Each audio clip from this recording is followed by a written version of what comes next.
বিষয়টা রাষ্ট্রপতি ভাষণ দেওয়ার আগেও তো কয়েক ঘন্টা সেশন হয়েছে, ওটা বলি আগে।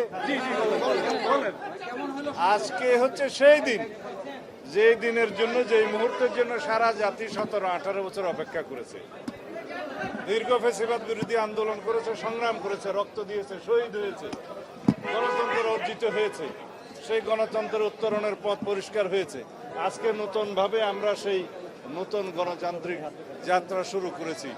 যে গণতান্ত্রিক যাত্রা, শহীদের আকাঙ্ক্ষা, রক্তের আকাঙ্ক্ষা, এই জাতির প্রত্যাশা এবং আমাদের প্রত্যাশা হচ্ছে এই গণতান্ত্রিক যাত্রাকে এমন একটি যাত্রায় পরিণত করতে হবে যে যাত্রার মধ্য দিয়ে আমরা একটা বৈষম্যহীন, সাম্যভিত্তিক ন্যায় বিচারের সত্যিকার গণতান্ত্রিক রাষ্ট্র পাই।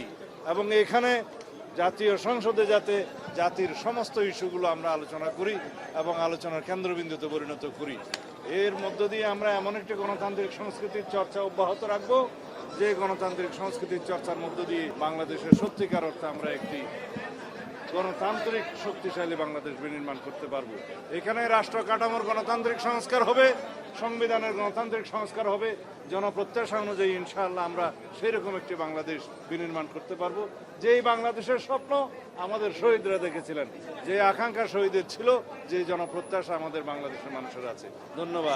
ভাই, বিরোধী দলের সংসদ সদস্যরা ওয়াকআউট করেছে, এই বিষয়টা কিভাবে দেখছেন? বিরোধী দলের সংসদ সদস্যরা বিধি মোতাবেক ওয়াকআউট করতে পারেন, তারা ওয়াকআউট করেছেন।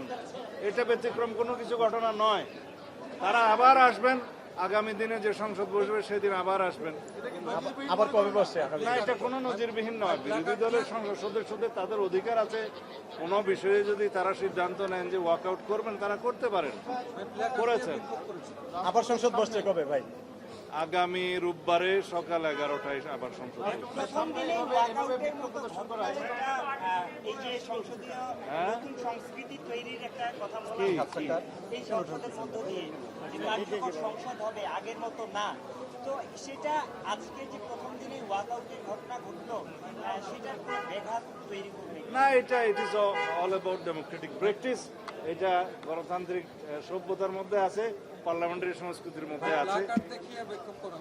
হ্যাঁ, প্ল্যাকার্ড তারা না দেখালেও পারতেন। Thank you.